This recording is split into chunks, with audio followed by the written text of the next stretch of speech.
A'udzu billahi minasyaitonir rajim. Bismillahirrahmanirrahim. Assalamualaikum warahmatullahi wabarakatuh. Innal hamdalillah nahmaduhu wa nasta'inuhu wa nastaghfiruh wa na'udzu billahi min shururi anfusina wa min sayyiati a'malina. Man yahdihillahu fala mudilla lahu wa man yudlilhu fala hadiya lahu. Wa asyhadu an la ilaha illallah wahdahu la syarika lah wa asyhadu anna Muhammadan abduhu wa rasuluhu la nabiyya ba'dah. Fa inna asdaqal hadithi kitabullah wa khairal huda huda Muhammad sallallahu alaihi wasallam wa syarral umuri muhdatsatuha wa kullu muhdatsatin bid'ah wa kullu bid'atin dhalalah wa kullu dhalalatin finnar. Para jamaah yang dimuliakan oleh Allah Subhanahu wa taala, pada kesempatan pagi hari ini, hari Sabtu tanggal 29 Rajab tahun 1442 Hijriah atau 13 Maret 2021, kita melanjutkan kajian kitab Tafsir As-Sa'di karya Syekh Abdurrahman As-Sa'di rahimahullah. Melanjutkan pertemuan yang sebelumnya, pembahasan kita pada kesempatan kali ini masih dalam pembahasan tafsir surat An-Nisa, dan lanjutannya di halaman 158. Di halaman 158 ayat 95 sampai ayat 96. Kita perhatikan di sini Allah Subhanahu wa taala berfirman, la yastawil qa'idun. Tidak sama orang yang duduk, minal mu'minin, dari kalangan orang-orang yang beriman, ghairu ulid darar, yang mereka tidak memiliki uzur. La yastawil qa'iduna minal mu'minina ghairu ulid darar.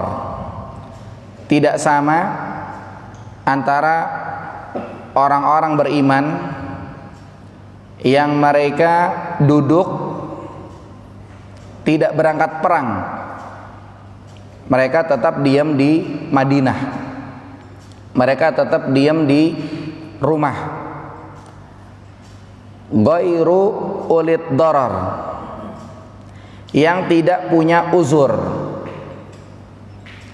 Wal mujahiduna fi sabilillah bi amwalihim wa anfusihim, dibandingkan dengan mujahidun, orang-orang yang berangkat perang, fi sabilillah bi amwalihim wa anfusihim, dengan harta dan jiwa mereka.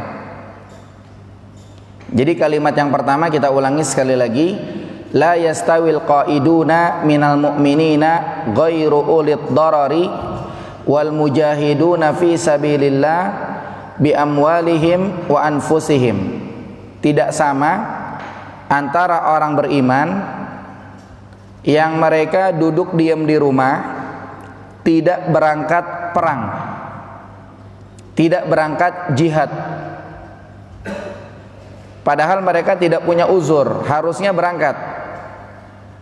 Maka mereka yang duduk diam di rumah dibandingkan dengan yang berangkat berjihad fi sabilillah dengan harta dan jiwanya, maka mereka tidak sama. Karena dikala itu ada orang beriman yang tidak ikut berangkat berjihad, tapi mereka diam di rumah, padahal mereka tidak ada uzur.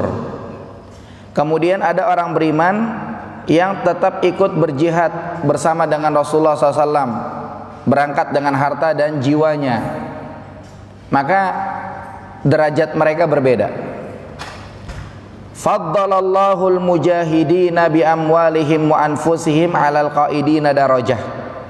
Faddalallah, Allah memberikan fadilah lebih, Allah memberikan keutamaan lebih, al-mujahidin, kepada orang-orang yang berangkat berjihad, bi amwalihim wa anfusihim, mereka berangkat dengan harta dan jiwa mereka, alal qaidin, dibandingkan dengan orang-orang yang duduk di rumah, darajah, ada satu derajat lebih. Jadi orang yang berangkat berjihad, mereka berangkat dengan harta dan jiwanya, ini Allah berikan fadilah lebih satu derajat dibandingkan orang yang duduk diam di rumah, enggak ikut berangkat berjihad di kala itu. Wa kullan wa'adallahul husna, dan masing-masing orang yang berangkat berjihad dan orang yang duduk di rumah, orang beriman di kala itu tapi mereka tidak punya uzur, wa kullan, masing-masing keduanya, wa'adallahul husna, Allah janjikan dengan kebaikan. Ya, masing-masing keduanya Allah janjikan dengan kebaikan, dengan pahala. Artinya dua-duanya ada pahala, tapi hanya beda derajat saja. Wa faddalallahu al-mujahidina 'alal qa'idina ajran 'azima. Wa faddalallahu al-mujahidin, dan Allah Subhanahu wa taala memberikan fadilah lebih kepada al-mujahidin, orang-orang yang berangkat jihad, 'alal qa'idin, dibandingkan orang-orang yang duduk diam di rumah, ajran azima, ada fadilah lebih, Allah kasih pahala yang besar. Darajatin minhu, itu semua adalah derajat yang Allah sediakan darinya. Wa maghfiratan wa rahmah, dan itu berupa ampunan juga rahmat. Wa kana Allahu ghafurar rahima, dan Allah Subhanahu wa taala Maha Pengampun, Allah Subhanahu wa taala juga Maha Penyayang. Ini ayat yang akan kita bahas. Berarti di sini kita ingat-ingat isi ayatnya. Yang pertama, Allah Subhanahu wa taala membedakan antara orang yang beneran berangkat berjihad dengan harta dan jiwanya dibandingkan dengan orang-orang beriman yang duduk diam di rumah. Mungkin mereka cuma ngemodalin harta doang,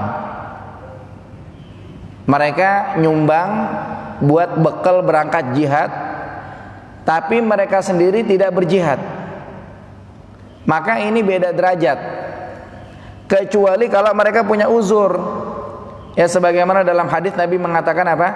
Di Madinah ada orang-orang yang duduk diam di rumah, akan tetapi pahalanya seperti kita berangkat jihad. Ini yang sedang dipuji adalah sahabat Utsman bin Affan radhiyallahu anhu. Karena sebagian orang di kala itu memojokkan. Nah, sementara Utsman memang waktu itu ada uzur sehingga tidak bisa berangkat jihad. Sama Nabi SAW dipuji, ada orang-orang yang di rumah tapi pahalanya kayak kita berangkat jihad. Nah, sementara di ayat ini Allah mengatakan berbeda antara orang yang duduk diam di rumah dengan orang yang berangkat jihad dengan harta dan jiwanya. Orang yang berangkat jihad, dia berangkat dengan hartanya, yang punya kuda sendiri mungkin pakai kuda sendiri, yang punya onta sendiri mungkin pakai onta sendiri. Tapi ada juga yang berangkat jihad hanya fulusnya aja, hanya modal hartanya saja. Mau jihad dimodalin sama dia, tapi dia nggak berangkat. Nah, di sini Allah mengatakan mereka beda derajat. Akan tetapi walaupun orang-orang yang berangkat jihad dengan harta dan jiwanya di atas derajatnya, di atas mereka yang duduk diam di rumah hanya modalin harta saja seperti itu, Allah mengatakan wa kullan wa'adallahul husna, dua-duanya tetap ada pahala. Hanya saja yang berangkat lebih besar pahalanya ketimbang yang hanya modalin harta saja. Orang yang berangkat jihad ada pahala yang lebih besar Allah siapkan buat mereka. Maka ini adalah darajatim minhu, derajat-derajat dari Allah. Artinya mereka bakalan dapat derajat beda-beda. Allah Maha Pengampun, Allah Maha Penyayang. Ini kalau mau kita kiaskan dengan yang kita katakan semi jihad. Semi jihad adalah talabul ilm. Kita belajar agama. Kita hadir di majlis ta'lim, ini semi jihad lah, kita katakan seperti itu. Dalam hadis Nabi mengatakan, man kharaja fi talabil ilmi fahuwa fi sabilillahi hatta yarji'. Barang siapa yang dia keluar belajar agama, maka sama dengan dia sedang fi sabilillah sampai dia kembali. Maka orang-orang yang berkecimpung dalam majelis taklim seperti ini misalkannya, mungkin di antara mereka ada orang-orang yang mensupport hartanya, tapi mereka sendiri tidak belajar agama. Dan ada juga yang mereka mensupport hartanya plus juga mereka hadir belajar agama. Maka gambarnya kira-kira demikian. Derajat mereka berbeda. Ada orang yang support masjid dengan hartanya, tapi dia nggak pernah ke masjid. Dan ada juga orang yang support masjid dengan hartanya plus dia juga sekalian ke masjid. Otomatis derajat mereka berbeda. Walaupun tetap dua-duanya ada pahala. Itu sekilas terkait tentang ayat. Detailnya kita perhatikan tafsir di paragraf terakhir di halaman 158. Di sini kita perhatikan yang pertama kali akan dijelaskan adalah firman Allah Subhanahu wa taala, la yastawil qaiduna minal mu'minina ghairu ulid darari wal mujahiduna fi sabilillahi bi amwalihim wa anfusihim. Faddalallahu al mujahidina bi amwalihim wa anfusihim alal qaidina darajah. Yang pertama kali akan dijelaskan sampai di situ. Tidak sama antara orang beriman yang duduk di rumah yang mereka tidak ada uzur dibandingkan dengan orang beriman yang berangkat jihad dengan harta dan jiwa mereka. Allah Subhanahu wa taala memberikan fadilah lebih kepada orang beriman yang berangkat dengan harta dan jiwanya dibandingkan dengan orang yang duduk diam di rumah. Ada fadilah lebih 1 derajat dari Allah Subhanahu wa taala. Ini yang pertama akan dijelaskan. Kita perhatikan di sini disebutkan oleh Syekh Abdurrahman As-Sa'di rahimahullah, maksudnya adalah tidaklah sama orang yang berjihad di antara kaum mukminin. Orang yang berjihad di antara kaum mukminin, bagaimana bentuk jihadnya? Bentuk jihadnya adalah dengan dia mempertaruhkan nyawanya, kemudian dia mempertaruhkan hartanya. Dengan cara apa? Dengan cara dia berangkat, bawa diri dan bawa harta. Itu tidak sama dibandingkan dengan orang yang tidak keluar berjihad dan tidak berjuang melawan musuh-musuh Allah. Jadi ada yang berangkat jihad, ada yang tidak berangkat. Ini mereka tidak sama.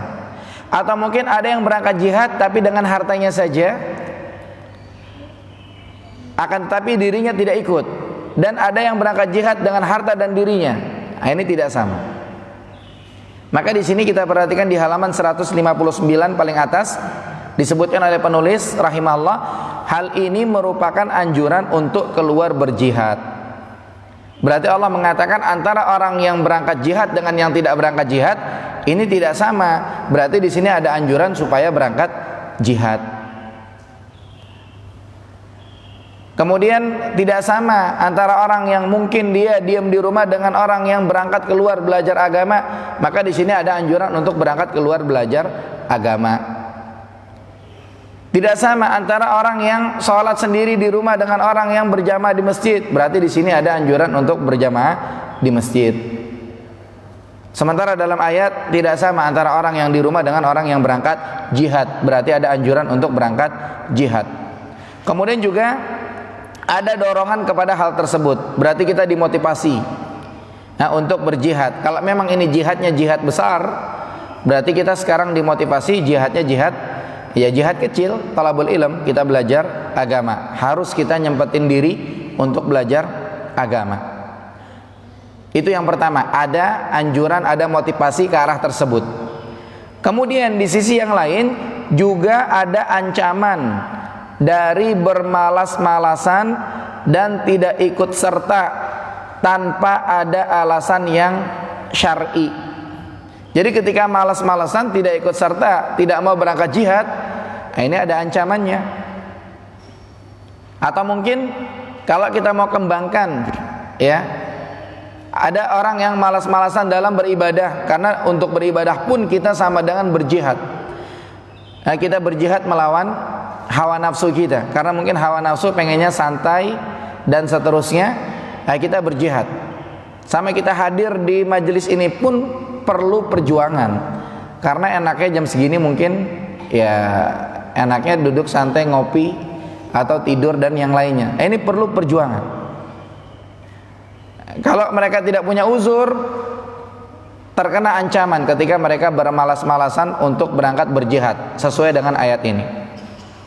Adapun orang-orang yang memiliki uzur, ya, seperti orang yang sakit, orang yang buta atau pincang, dan yang tidak memiliki apapun untuk mempersiapkan dirinya berperang, maka mereka itu tidaklah termasuk dari orang-orang yang tidak ikut serta tanpa uzur. Jadi yang dicela di sini atau yang dimaksudkan di sini adalah orang yang tidak ikut perang tanpa uzur, karena di sisi yang lain ada orang-orang yang dikala itu tidak ikut perang karena ada uzur, karena mungkin mereka wanita, atau mungkin mereka sudah tua, atau mereka orang-orang yang lemah dan seterusnya. Maka barang siapa yang termasuk dalam kelompok itu, namun ia ridha dengan ketidakhadirannya dan tidak berniat ikut berjihad di jalan Allah, sekiranya tidak ada penghalang dan tidak pula ia berbisik kepada dirinya untuk berjihad, maka sesungguhnya ia termasuk dalam kelompok orang yang tidak ikut serta tanpa uzur. Jadi kalau ada orang dia punya uzur, tapi dia tidak punya impian untuk berangkat jihad di kala itu, hitungannya tetap mereka tidak dapat pahala. Yang dapat pahala siapa? Orang yang ada uzur tapi dia berangan-angan tetap ingin ikut jihad. Ya, seperti salah seorang sahabat kejadian di perang Tabuk. Ada hadis yang panjang, yaitu sahabat Ka'ab bin Malik radhiyallahu anhu. Di perang Tabuk dia telat ikut rombongan. Dari Madinah ke Tabuk ini perkiraan jaraknya sekitar 1 atau 2 bulan, atau mungkin 1 bulan. 1 bulan berangkat ke Tabuk, 1 bulan pulang lagi ke Madinah. Nah, waktu itu Ka'ab bin Malik radhiyallahu anhu telat. Akhirnya dia ketinggalan rombongan, nggak ikut perang Tabuk. Akhirnya kaum muslimin berangkat dengan Nabi SAW ke Tabuk. Sampai di Tabuk ditungguin, pihak lawan nggak ada yang datang. Akhirnya mereka pulang lagi, nggak terjadi itu perang Tabuk. Mereka pulang lagi, tapi bawa pahalanya pahala kayak perang beneran. Nah, kemudian ketika Rasulullah SAW sampai di Madinah, muncul orang-orang munafik yang mereka cari muka di hadapan Nabi SAW. Mereka seakan-akan ada uzur, mereka datang kepada Nabi SAW minta maaf nggak ikut perang, karena mereka dengar tuh nggak jadi perang, dan mereka tahu walaupun nggak jadi perang tapi pahalanya pahala perang, pahala jihad fisabilillah. Mereka pengen dapat pahala itu juga ceritanya. Maka muncullah orang-orang munafik datang kepada Nabi SAW ke masjid, minta maaf, kemudian minta tolong istighfar kepada Allah supaya mereka diampuni. Orang munafik pikirnya begitu aja, gampang gak ikut perang, tinggal datang kepada Nabi minta maaf, nanti Nabi istighfar sama Allah, selesai dosa kita diampuni. Mereka pikirnya begitu. Sebagaimana pikiran sebagian orang di zaman sekarang, gampang bikin dosa nanti tinggal naik haji diampuni, gampang bikin dosa nanti tinggal umroh diampuni. Sebagian orang mungkin pikirnya begitu. Orang munafik di zaman Nabi tidak ikut jihad, mereka pikirnya gampang, nanti kalau udah pulang tinggal minta maaf, selesai. Nah, Ka'ab bin Malik waktu itu dia kebingungan, dia mau datang ke masjid minta maaf sama Nabi, terhitung dusta, dan dia nggak bisa melakukan itu. Hatinya berat untuk melakukan itu. Orang munafik enteng-enteng aja melakukan itu kalau dia nggak bisa. Sampai teman-temannya pada bilang, udah gampang, datang aja ke masjid sono minta maaf sama Nabi, selesai. Tapi Ka'ab bilang nggak bisa. Sampai akhirnya apa? Akhirnya dia dihajar, dia diboikot, dia dicuekin sama Nabi SAW, dan Nabi perintahkan kaum muslimin bahkan keluarganya, istrinya untuk nyuekin dia. Sementara dia kemarin karena ada uzur, dan dia dalam hatinya pengen niat berangkat perang. Sampai akhirnya Allah Subhanahu wa taala menurunkan ayat membersihkan dan memaafkan Ka'ab bin Malik bersama dengan dua sahabatnya di kala itu. Maka di sini berbeda ya, orang yang berangkat perang dengan orang yang tidak berangkat. Kemudian orang yang tidak berangkat ada dua, ada yang karena uzur, ada yang tidak ada uzur. Yang karena uzur mereka dibagi dua, ada yang punya niatan, ada yang tidak punya niatan. Yang tidak punya niatan berarti sama aja. Tapi yang punya niatan, mereka menyayangkan mereka nggak bisa berangkat dan seterusnya, maka mereka tetap dapat pahala sebagaimana orang yang berangkat berjihad fi sabilillah. Makanya orang-orang yang Allah uji dengan sakit, biasa ke masjid, hati mereka sedih pengen ke masjid, maka insya Allah terhitung pahala ke masjid. Ya, orang-orang yang mungkin ada keperluan, dia dinas di luar kota, mungkin biasa taklim, ada salah seorang yang datang, dia mengatakan dia nggak bisa ikut taklim lagi ke depan karena ada dinas di luar kota, karena ada urusan, ada yang 1 bulan, ada yang 3 bulan, 6 bulan, dia sedih nggak ikut. Mungkin Allah tetapkan dia terhitung pahalanya di sisi Allah sebagai orang-orang yang hadir taklim sebagaimana biasanya. Sama juga dengan dikala itu orang-orang yang tidak ikut berjihad. Di antara mereka ada yang ada uzur dan ada yang tidak ada uzur. Yang ada uzur, kalau memang tidak ada niat berangkat, berarti sama aja kayak tidak ada uzur. Tapi kalau ada uzur, punya niat berangkat, maka ini terhitung mendapatkan pahala di sisi Allah Subhanahu wa taala. Kemudian kita lanjutkan. Dan barang siapa yang bertekad untuk ikut berjihad di jalan Allah, sekiranya tidak ada penghalang, dan ia berharap serta berbisik kepada dirinya untuk ikut serta, maka ia termasuk dalam kelompok yang ikut berjihad. Ya, sekali lagi, barang siapa yang bertekad untuk ikut berjihad di jalan Allah, sekiranya tidak ada penghalang, ya jadi dia pengen ikut berangkat kalau memang tidak ada penghalang, tapi qadarullah ada penghalang, dan ia berharap serta dia berbisik dalam dirinya untuk ikut serta, tapi qadarullah ada penghalang, maka ia termasuk dalam kelompok orang yang ikut berjihad. Kapan? Ketika dia ada niat. Ya, ketika dia ada niat. Sama juga orang yang barangkali biasa setiap tahun dia kurban Idul Adha. Ada niat dia kurban. Tapi dikala itu Allah Subhanahu wa taala memberikan ujian sehingga hartanya mungkin pas-pasan buat makan doang, atau buat kebutuhan dia di bulan itu, sehingga dia nggak bisa untuk kurban, tapi dia udah ada niatan gitu kan, maka insya Allah dia terhitung sebagai orang-orang yang berkurban. Karena biasanya dia tiap tahun kurban, cuma di tahun itu qadarullah dia nggak bisa kurban, dia udah ada niatan, maka insya Allah dia terhitung sebagai orang yang berkurban. Orang yang niat akikah ketika anaknya lahir, niat akikah, tapi qadarullah Allah menguji dia, hartanya dikala itu sehingga tidak cukup, hitungan dia untuk akikah nggak cukup, maka insya Allah akan terhitung dia hitungannya mendapat pahala akikah dan seterusnya. Kenapa?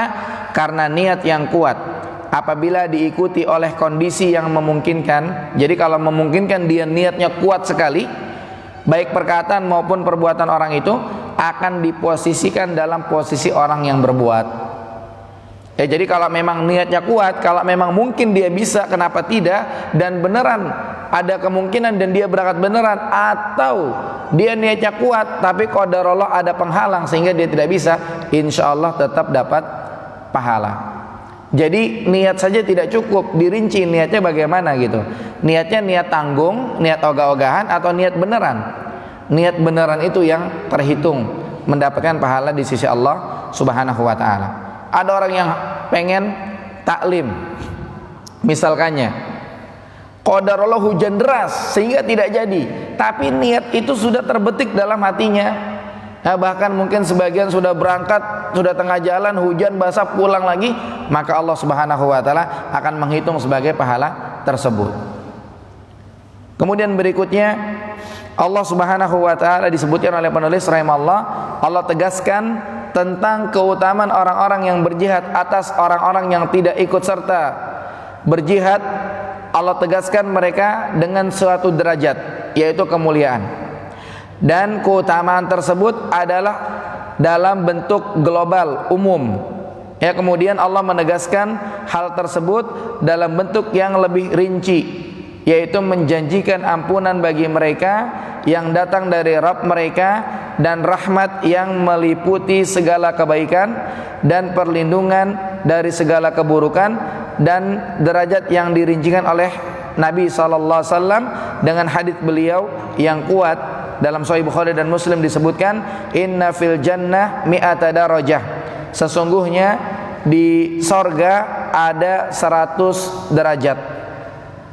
Ma baina kulli darajatain kama bainas sama'i wal ardi, antara dua derajat jaraknya kayak jarak langit dan bumi. A'addahallahu lil mujahidina fi sabilihi, derajat-derajat tersebut Allah siapkan buat orang-orang yang berjihad di jalan Allah Subhanahu wa taala. Di sini kalau kita lihat di ayat 95. Ya, kalau kita lihat di ayat 95, lihat baris yang kedua ayatnya.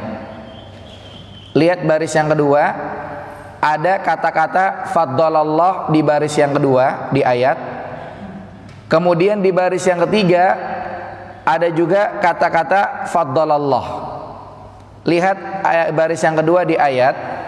Pertama bunyinya faddalallahul mujahidina bi amwalihim wa anfusihim alal qaidina darajah. Ini bunyi yang pertama. Ya, semuanya udah lihat insyaallah. Kemudian lihat di naskah Arab yang ketiga di ayat, bunyinya faddalallah wa faddalallahul mujahidina alal qaidina ajran azima darajati minhu wa maghfiratan wa rahmah. Ada dua ayat tapi berbeda. Bedanya apa? Ayat yang pertama kita lihat faddalallahul mujahidina di baris yang kedua nih, yang saya maksud yang pertama di baris yang kedua. Bunyinya faddalallahul mujahidina bi amwalihim wa anfusihim alal qaidina darajah. Allah memberikan fadilah kepada orang-orang yang berjihad berangkat dengan harta dan jiwanya dibandingkan dengan orang yang duduk diam di rumah. Allah berikan fadilah lebih 1 derajat. Di sini umum. Pokoknya antara orang yang berangkat jihad dengan orang yang duduk diam di rumah bedanya 1 derajat, udah gitu doang. Di sini umum. Kemudian kalau kita lihat di baris yang ketiga, di situ disebut rinciannya. Wa faddalallahul mujahidina 'alal qaidina ajran azima. Allah berikan fadilah lebih kepada orang yang berangkat jihad dibandingkan dengan orang yang duduk di rumah, ada pahala yang besar. Apa pahala yang besarnya? Ada rinciannya. Rinciannya adalah darajati minhu, ada derajat-derajat dari Allah. Kemudian wa maghfirah, ada ampunan juga. Wa rahmah, ada rahmat juga. Ini rinciannya. Itu yang dimaksudkan oleh penulis rahimahullah. Jadi yang pertama Allah nyatakan fadilah secara umum. Orang yang berangkat jihad dengan orang yang duduk diam di rumah dikala itu lebih afdal orang yang berangkat jihad dengan harta dan jiwanya. Mereka punya fadilah secara umum, ada 1 derajat lebih. Kemudian di baris ketiga disebutkan rinciannya. Mereka mendapatkan derajat-derajat dari Allah, darajat, derajat-derajat. Kita kalau berbicara sorga, bahasanya itu adalah darajat. Tapi kalau kita berbicara neraka, bukan darajat, tapi darokat, pakai kaf. Darokat. Kalau terjemahan dalam bahasa Indonesianya ya tingkatan-tingkatan. Neraka ada tingkatan-tingkatan, ya tingkatan yang sedang, yang parah, lebih parah, lebih parah, lebih parah. Tapi bahasa Arabnya bukan darajat. Neraka berderajat-derajat bukan. Tapi bahasa Arabnya adalah darokat. Neraka ada tingkatan-tingkatannya. Yang ringan yaitu siksa yang diberikan kepada Abu Thalib. Abu Thalib pakai sendal tapi pahalanya mendidih. Ini siksa neraka yang paling ringan. Ya nauzubillah. Sementara di sini darajat, banyak derajat-derajatnya. Dan ayat hanya menyebutkan 2, berupa ampunan dan rahmat. Nah, derajat-derajat itu banyaknya seperti apa? Disebutkan dalam hadis di halaman 159. Hadis Sahih Bukhari dan Muslim. Nabi mengatakan, inna fil jannah mi'ata darajah. Di sorga itu ada 100 derajat. Ma baina kulli darajataini kama baina samai wal ardi. Jarak antara 2 derajat kayak jarak langit dan bumi. Derajat pertama, kedua, langit dan bumi. Derajat ketiga, keempat, langit dan bumi. Terus. A'addahallahu lil mujahidina fi sabilihi. Allah siapkan bagi orang-orang yang mereka berjihad di jalan Allah Subhanahu wa taala. Dan jihad yang dimaksud di sini adalah jihad berangkat perang. Kayak perang-perang di zaman Nabi SAW, perang yang pertama dalam Islam, perang Badar, kemudian perang Uhud, dan perang-perang yang lainnya. Dan mudah-mudahan ya termasuk orang-orang yang belajar agama dianggap dan terhitung sebagai orang-orang yang berjihad dan akan mendapatkan derajat yang dijanjikan tersebut. Ya, harapan kita demikian. Akan tapi yang lebih tahu adalah Allah Subhanahu wa taala. Kita masuk atau tidak. Sementara kita hanya ikhtiar aja. Kita hanya berusaha. Sekarang nggak ada zamannya perang yang syar'i. Perang yang syar'i seperti apa? Ya, ini perlu pembahasan khusus dalam bab fikih. Ada fikih jihad. Jadi jangan dikira perang yang syar'i sama seperti kayak beberapa waktu yang lalu. Beberapa waktu yang lalu kan ada lah istilahnya waktu itu kan bukan kita mengkritisi suasananya atau person-personnya, tidak. Seperti kita mengkritisi suara-suaranya, seperti ketika ada kumpul-kumpul ya 212, kemudian ada kumpul-kumpul di Istiqlal waktu itu kan istilahnya ada suara-suara berangkat jihad kan seperti itu ya. Nah, maksud saya adalah apakah itu jihad beneran yang dimaksud dalam Islam atau tidak, itu butuh pembahasan tersendiri. Ada namanya fikih jihad. Sementara jihad yang dimaksud di sini adalah jihad yang gambarannya di zaman Nabi SAW, jihad seperti melawan orang-orang kafir di perang Badar, perang Uhud, dan perang-perang yang lain.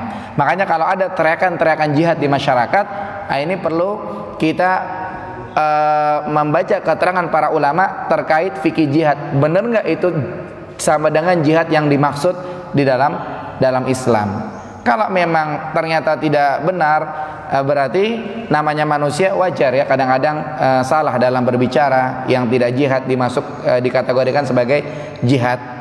Sama seperti misalkannya kayak kalau ada yang bertanya, seperti saya ditanya waktu kasus penembakan FPI, apakah mereka mati syahid jihad? Maka kita katakan wallahu alam, kita tidak tahu, yang lebih tahu adalah Allah Subhanahu wa taala. Kenapa? Karena yang model-model jihad disebutkan dalam ayat adalah jihad yang gambaran realnya adalah pada zaman Nabi SAW, yaitu ketika perang Badar, perang Uhud. Ya, akan tapi kalau mungkin sebagian membahasakannya ingin mendoakan mudah-mudahan termasuk mati syahid dan seterusnya, ya mungkin ini doa secara umum ya silakan saja. Akan tapi kalau memvonis itu termasuk jihad sama dengan jihad yang dimaksud, maka ini butuh pembahasan khusus. Ya wallahu alam. Kemudian lanjut di halaman 160. Di sini disebutkan oleh penulis rahimahullah, ganjaran yang telah disiapkan oleh Allah tersebut untuk amal berjihad ini serupa dengan yang ada dalam surat As-Saff. Ya, ganjaran yang Allah sebutkan ini serupa dengan yang ada dalam Quran surat As-Saff. Allah mengatakan, ya ayyuhalladzina amanu, wahai orang-orang yang beriman, hal adullukum ala tijarah, maukah kalian aku informasikan, aku tunjukkan kepada kalian ada tijarah, ada bisnis, tunjikum min adzabin alim, itu bisnis bisa menyelamatkan kalian dari siksa yang pedih, dari neraka. Caranya bagaimana? Caranya adalah tu'minuna billah, engkau beriman kepada Allah, wa rasulihi, dan beriman kepada rasulnya, wa tujahiduna fi sabilillahi, dan engkau berjihad di jalan Allah, bi amwalikum wa anfusikum, dengan harta dan jiwa kalian. Berarti syarat yang pertama adalah iman kepada Allah dan rasulnya. Kenapa? Karena ada orang-orang yang berjihad tapi kafir. Makanya ada pembahasan, boleh nggak kita minta bantuan kepada orang kafir ketika berjihad? yang dipilih oleh Syekhul Islam Ibnu Taimiyah rahimahullah sebagaimana disebutkan oleh Syekh Shalih Al Fauzan hafizahullah dalam kitabnya Kitab Tauhid, hukumnya boleh. Misalkannya terjadi perang, contoh misalkannya terjadi perang. Misalkannya di zaman Nabi SAW ada terjadi perang, kemudian ada orang kafir bayaran yang dia digaji berangkat perang untuk bantu kaum muslimin, tapi dia perang ngelawan orang kafir, ngelawan teman sendirilah seperti itu. Cuma mungkin mereka nggak saling kenal begitu. Nah maka itu tidak tergolong jihad. Mereka berangkat perang karena dapat gaji doang gitu. Nah, walaupun secara hukum yang terbaik kalau tidak terlalu dibutuhkan jangan minta bantuan sama orang kafir. Kenapa? Karena kalau orang kafir ada kemungkinan dia khianat.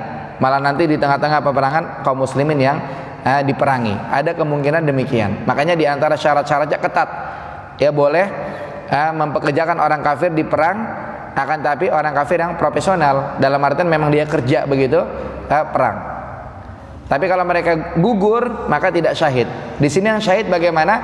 Tu'minuna billahi wa rasulihi, beriman kepada Allah dan Rasulnya. Wa tujahiduna fi sabilillahi bi amwalikum wa anfusikum, kemudian berjihad di jalan Allah dengan harta dan jiwa kalian. Dzalikum khairul lakum, itu baik buat kalian in kuntum ta'lamun, kalau kalian tahu. Cuma masalahnya enggak semua orang tahu. Taunya dia modalin doang, berangkat enggak. Sementara yang afdal adalah dia modalin dan plus dia sekalian berangkat. Yaghfir lakum dzunubakum, Allah akan ampuni dosa kalian. Berarti dapat ampunan. Tadi disebutnya dalam ayat yang kita bahas ada bunyinya maghfirah. Kemudian wa yudkhilkum jannatin tajri min tahtihal anhar, kalian akan dimasukkan ke dalam surga yang mengalir di bawahnya sungai-sungai. Ini rahmat. Dalam ayat tadi dapat maghfirah dan dapat rahmat. Ini rahmat, dapat sorga. Kenapa? Karena dalam hadis Nabi mengatakan kalian tidak akan masuk sorga gara-gara amalnya. Nabi mengatakan orang itu tidak bakal masuk sorga gara-gara amalnya, rajin sholat, rajin sedekah, rajin ibadah. Enggak, orang enggak masuk sorga gara-gara amalnya. Akan tetapi orang masuk sorga gara-garanya apa? Rahmat dari Allah Subhanahu wa ta'ala. Kemudian salah seorang sahabat berkata, wala anta ya Rasulullah, walaupun engkau wahai Rasulullah, walaupun aku tidak masuk surga gara-gara amal, akan tapi orang masuk surga gara-gara rahmat Allah. Karena kalau ngomongin soal amal, usaha kita, ibadah kita, amal kita, ya kalau mau diduitin paling cuma berapa rupiah kan begitu. Sementara surga harganya lebih mahal, dan itu ketutup dengan rahmat Allah Subhanahu wa ta'ala. Makanya disebutkan dalam satu riwayat ada orang yang selama 60 tahun dia ibadah terus, kemudian masuk surga. Kemudian ditanya oleh Allah, masuk surga karena rahmat atau karena amal? Kemudian dia bilang ngerasa karena amalnya. 60 tahun ibadah terus. Akhirnya apa? Akhirnya Allah nggak marah.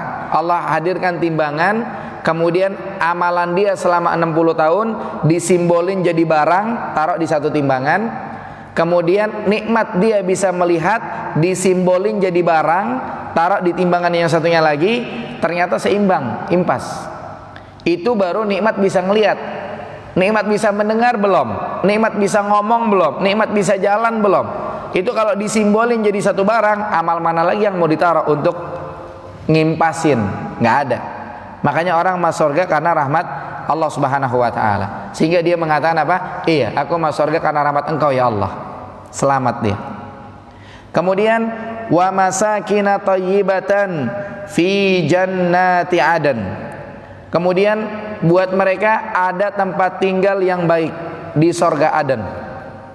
Dzalikal fawzul azim, itulah kesuksesan yang luar biasa. Jadi kesuksesan yang luar biasa adalah ketika seseorang selamat dari neraka dan masuk ke dalam sorga. Ya, mudah-mudahan kita semua dan kaum muslimin selamat dari neraka dan masuk ke dalam sorga. Karena Allah mengatakan, faman zuhziha anin nar, yang diselamatkan dari neraka, wa udkhilal jannah, kemudian dimasukkan ke dalam sorga, faqad faz, itu yang sukses. Jadi yang sukses bukan yang udah punya ini, punya itu, kerja ini, kerja itu, bukan. kesuksesan yang hakiki nanti ketika diselamatkan dari neraka dan dimasukkan ke dalam surga. Wa ukhra tuhibbunaha. Kemudian Allah Subhanahu wa taala masih punya karunia yang lain yang kalian sukai, yaitu apa? Nasrum minallah. Ada pertolongan Allah Subhanahu wa taala. Wa fathun qarib, dan ada kemenangan yang dekat. Wa basyiril mu'minin, dan berikanlah kabar gembira kepada orang-orang beriman. Ya ayyuhalladzina amanu, wahai orang-orang yang beriman, kunu ansarallah, jadilah kalian penolong-penolong Allah. Kama qala Isa bin Maryam lil hawariyin, sebagaimana Nabi Isa berkata kepada orang-orang hawariyin, man ansari ilallah, ya siapa yang akan menolong agama-agama Allah, siapa yang menolong aku dalam menegakkan agama Allah. Qala al-hawariyun nahnu ansarullah, maka orang-orang hawariyun mereka mengatakan kami adalah penolong-penolong Allah. Bagaimana cara kita menolong Allah?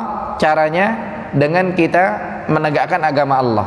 Kata para ulama terkait ayat intan surullah yansurkum, kalau kalian menolong Allah, Allah akan menolong kalian, maka ini terkait dengan agama Allah. Kalau kita mensyiarkan agama Allah sama dengan kita menolong Allah. Ketika kita menolong Allah, Allah akan menolong kita. Fa'amanat ta'ifatun min bani Israil wa kafarat ta'ifah. Akhirnya sebagian Bani Israel beriman dan sebagian lain kafir. Fa'ayyadna alladhina amanu ala aduwihim fa'asbahu zahirin. Maka kami berikan kekuatan kepada orang yang beriman sehingga mereka bisa mendapatkan kemenangan. Nah, di sini terkait ayat yang Allah janjikan dalam ayat yang kita bahas, bahasanya hanya maghfirah dan rahmat. Nah, rinciannya ada di ayat ini. Berupa apa? Berupa sorga, tempat tinggal yang baik, kemudian kemenangan dan yang seterusnya. Maka di paragraf terakhir di halaman 160 kata penulis rahimahullah, perhatikanlah betapa indahnya perpindahan dari suatu kondisi kepada kondisi yang lebih tinggi darinya. Diam di rumah, kemudian berangkat jihad. Perpindahan dari satu kondisi ke kondisi yang lain. Sesungguhnya hal itu merupakan peniadaan akan persamaan. Yang pertama antara seorang mujahid dengan selainnya. Kemudian Allah menegaskan keutamaan seorang mujahid atas seorang yang tidak ikut serta berperang dengan satu derajat. Kemudian Allah berpindah kepada penyebutan akan keutamanya dengan ampunan, rahmat dan derajat. Jadi yang pertama penyebutan secara umum, pokoknya orang yang duduk di rumah dengan orang berjihad lebih afdal orang berjihad. Kemudian yang kedua Allah sebut secara rinci orang yang berjihad, mereka mendapatkan ampunan, mendapatkan rahmat, mendapatkan derajat, sebagaimana tadi disebutkan di ayat. Kemudian lanjutannya perpindahan dari suatu kondisi kepada kondisi yang lebih tinggi ketika sedang mengutamakan dan memuji, atau perpindahan dari suatu kondisi kepada kondisi yang lebih rendah darinya ketika sedang memberikan celaan dan hinaan adalah merupakan ungkapan yang paling indah dan paling menyentuh jiwa. Dalam artian apa? Dalam artian di sini Allah mengungkapkan, ya Allah mengungkapkan orang yang duduk di rumah dibandingkan orang yang berjihad itu lebih afdal orang yang berjihad, dengan mereka berangkat dengan harta dan jiwanya. Maka ungkapan-ungkapan seperti ini memotivasi jiwa banget begitu, sehingga orang itu melek. Demikian pula apabila Allah mengutamakan sesuatu atas sesuatu yang lain. Contohnya misalkannya dalam hadis Nabi mengatakan apa? Salat di rumah dibandingkan dengan salat berjamaah 27 derajat. Nah, ini motivasi seperti ini merupakan ungkapan-ungkapan paling indah agar orang itu melek. Nah, sementara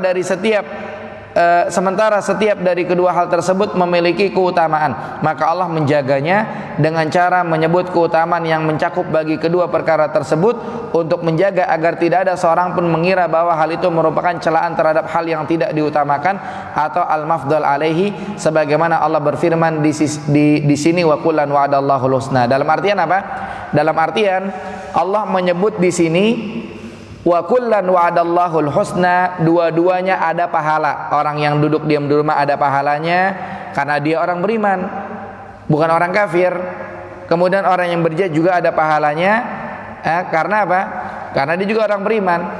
Maka walaupun di awal Allah Subhanahu wa taala kayaknya ngebela orang yang berangkat jihad, mereka dapat pahala yang besar.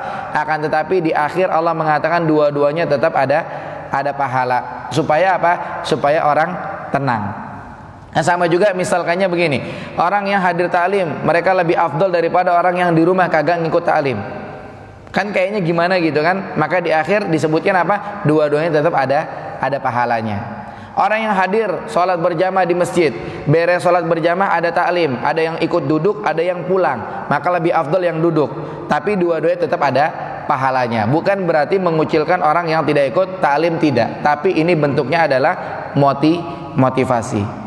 Nah, sebagaimana Allah mengatakan dalam Quran surat Al-Anbiya ayat 79 di halaman 161, Allah berfirman, "Fafahamnaha Sulaiman." Nah, kami berikan pengertian lebih kepada Nabi Sulaiman. Wa kullan ataina hukman wa ilma, dan masing-masing mereka kami berikan hikmah dan ilmu. Jadi ada Nabi Sulaiman, ada Nabi Daud. Tapi Allah membahasakan di sini fafahamna Sulaiman, yang disebut Nabi Sulaiman, kami berikan pemahaman lebih kepada Nabi Sulaiman. Apakah Nabi Daud berarti rendah? Jawabannya tidak. Wa kullan ataina hukman wa ilma, dua-duanya kami berikan ilmu dan hikmah. Nah, ini sama ungkapannya kayak tadi yang kita contohkan. Kalau di sini Allah mengatakan antara Nabi Sulaiman dengan Nabi Daud. Nabi Sulaiman dikasih pemahaman lebih, tapi Nabi Sulaiman, Nabi Daud dua-duanya dapat ilmu dan hikmah dari Allah. Kalau dulu orang yang berjihad dibandingkan orang yang di rumah, lebih afdal orang yang berjihad, tapi dua-duanya punya pahala masing-masing. Kalau tadi kita bilang orang yang dalam satu masjid berjamaah, habis itu ada ta'lim, ada orang yang jamaahnya ikut ta'lim, ada yang jamaahnya pulang, maka yang lebih afdal yang duduk ta'lim. Akan tapi dua-duanya tetap ada pahalanya. Seperti itu. Ini hanya bentuk-bentuk motivasi. Oleh karena itu di paragraf terakhir disebutkan di halaman 161, sepantasnya orang yang mencari keutamaan di antara beberapa orang atau mencari atau beberapa kelompok dan pekerjaan agar memahami poin ini. Ya, demikian juga seperti misalkannya beginilah, ngelamar kerja, sebagian diterima, sebagian nggak diterima. Ya, dua-duanya baik insya Allah. Ya, dua-duanya baik. Kenapa baiknya? Yang diterima alhamdulillah dia diterima baik. Yang nggak diterima alhamdulillah udah berusaha dia. Insya Allah tetap dapat pahala dia usaha itu. Dua-duanya ada kebaikan. Orang yang sama juga mahasiswa yang dia mungkin ingin belajar di satu universitas di mana ada yang diterima ada yang enggak, insya Allah dua-duanya baik. Atau kalau kita lihat di beberapa pengajian ketika ustadznya buka tanya jawab, pertanyaan tulis kertas, itu banyak pertanyaan yang masuk, tapi enggak semuanya terjawab. Tapi insya Allah yang tidak dijawab pun mereka tetap dapat pahala. Yang dijawab sama yang enggak sempat dijawab sama ustadz tetap dapat pahala. Nah, seperti itu. Demikian juga seandainya ia berbicara tentang pencelaan terhadap beberapa orang atau terhadap ucapan-ucapan, ia menyebutkan suatu hal yang menunjukkan adanya kesamaan saat pengutamaan sebagian mereka atas sebagian yang lain, agar tidak ada prasangka bahwa orang yang diutamakan itu telah memperoleh kesempurnaan. Ini biasanya dipraktekkan sama guru-guru. Ya, biasa guru-guru itu kalau lagi memotivasi para murid, ya ada murid-murid yang masya Allah, yang ranking, atau mungkin ketika ada lomba panitia itu, walaupun gak semuanya menang, tapi kalian semua adalah pemenang. Karena begini, bentuk-bentuk seperti ini adalah bimbingan dari Allah dalam ayat ini. Ya, dalam ayat ini. Dalam ayat ini Allah mengatakan yang berangkat jihad, yang duduk di rumah lebih afdal yang berangkat jihad. Tapi Allah mengatakan dua-duanya punya kebaikan. Sama juga ketika panitia lomba, kadang-kadang ketika mereka ingin bagi hadiah, mereka mengatakan aslinya kalian semua adalah pemenang. Karena si fulan tampil begini, cuma karena dalam lomba begini, sehingga kita, mau nggak mau kita harus pilih juara 1, 2, 3. Jadi disebutkan biar orang tidak tersinggung. Dan ini adalah adab yang Allah ajarkan kepada kita. Sebagaimana jika dikatakan bahwa orang-orang Nasrani lebih baik dari orang-orang Majusi, nah sebaiknya ia juga berkata bahwa setiap dari kedua pihak itu adalah orang-orang kafir. Jadi ini juga nih. Kalau yang tadi terkait positif lah ya, terkait positif. Tapi kalau ngomongin negatif, ini juga harus disampaikan. Contoh nih, kalau kita ngobrol-ngobrol sama teman kita yang pengalaman ke luar negeri, kadang-kadang mereka ngomong apa? Di Indonesia sama di luar negeri. Indonesia kan negara Islam dibandingkan di luar negeri. Itu kadang-kadang mereka ngomong di luar negeri kebersihannya Masya Allah begitu. Tapi tetap jangan lupa disampaikan satu hal. Satu hal ini adalah apa? Tapi walaupun mereka begitu, sayangnya mereka orang kafir. Nah itu. Jangan tergambar apa? Orang kafir lebih baik daripada orang Islam. Atau mungkin ngomong soal antri di luar negeri, kalau antri begini begitu. Seakan-akan Islam ini jelek. Jangan lupa katakan mereka walaupun begitu cuma sayangnya orang kafir. Kadang-kadang orang Islam lupa itu kadang-kadang. Sementara itu yang dibimbing oleh Allah berdasarkan ayat ini. Kemudian berikutnya juga pembunuhan itu lebih keji daripada perzinahan. Namun setiap dari kedua hal tersebut itu merupakan kemaksiatan yang besar yang diharamkan oleh Allah dan Rasul-Nya. Jadi kalau kita lagi berbicara pembunuhan sama perzinahan, lebih parah pembunuhan. Cuma tetap kita ingetin dua-duanya tetap dosa besar. Sama juga sekarang di bulan Rajab, bulan haram. Berbuat dosa di bulan haram ini lebih parah ketimbang berbuat dosa di bulan-bulan biasa. Akan tapi dua-duanya hitungannya tetap salah dan yang semana dengan itu. Kemudian yang terakhir di halaman 162 sebagai penutup, di sini disebutkan tatkala Allah menjanjikan orang-orang yang berjihad dengan ampunan dan rahmat yang datang dari dua nama Allah yang mulia, yaitu yang Maha Pengampun lagi Maha Penyayang, maka Allah menutup ayat ini dengan kedua namanya, yaitu wa kana Allahu ghafuran rahima. Allah Maha Pengampun, Allah Maha Penyayang. Jadi yang di ayat ini kita lihat kembali kepada ayat, ada orang yang duduk diam di rumah, ada orang yang berangkat berjihad. Orang yang duduk diam di rumah dapat ghafur. Allah Maha Pengampun. Wa kana Allahu ghafur. Allah Maha Pengampun. Jadi jangan dikira jelek, karena dua-duanya Allah mengatakan wa kullan wa adallahul husna, dua-duanya dapat pahala. Kemudian yang berangkat jihad mereka dapat apa? Rahim. Karena dalam ayat wa kana Allahu ghafuran rahima, yang duduk diam di rumah dapat ghafur, yang berangkat dapat rahim, dapat surga. Mereka lebih afdal ketimbang yang duduk diam di rumah. Makanya berhubung yang Allah sebutnya dalam ayat terkait dengan dua nama ini, maka di akhir ayat Allah tutup wa kana Allahu ghafuran rahima. Ya, kalau misalkannya kita ngomong di masjid ketika sholat penuh, tapi ketika pas pengajian ada sebagian yang pulang, ada sebagian yang duduk, maka yang duduk mereka dapat rahim, yang pulang dapat ghafur. Sehingga jangan dijelek-jelekin sekali. Mungkin kapan waktu kita ada kesempatan, kita ajak mereka untuk ikut belajar ta'lim dan seterusnya, maka ini insyaallah baik. Ya, wallahu alam. Jadi kesimpulan dalam ayat ini, yang pertama, Allah Subhanahu wa taala mengabarkan bahwa di kala itu, di zaman Nabi SAW, kejadian ada orang yang duduk diam di rumah nggak berangkat jihad, ada yang berangkat jihad. Yang berangkat jihad lebih afdal secara umum. Kemudian secara rinci Allah sebutkan mereka dapat maghfirah, mereka dapat rahmat. Kemudian Allah ingatkan terakhir, dua-duanya tetap ada kebaikannya. Nah, berhubung ayat ini terkait ghafur sama rahmat, maka terakhir ditutup dengan kata-kata wa kana Allahu ghafuran rahima. Wallahu alam bissawab. Ini yang bisa kita bahas pada kesempatan kali ini. Yang benar datang dari Allah Subhanahu wa taala, yang salah dari saya pribadi. Barakallahu fikum. Wa sallallahu ala nabiyyina Muhammad wa akhiru da'wana anil hamdulillahi rabbil alamin. Insyaallah kita lanjutkan, ketemu lagi tafsir Sabtu yang akan datang, insyaallah. Dan mungkin kita ketemu besok maghrib di sesi kajian tauhid. Berhubung waktu sudah lewat banyak, kita tidak buka untuk kesempatan tanya jawab. Yang mau bertanya langsung silahkan langsung ke saya setelah kajian ditutup. Sampai di sini. Subhanakallahumma bihamdika asyhadu an la ilaha illa anta astaghfiruka wa atubu ilaik. Assalamualaikum warahmatullahi wabarakatuh.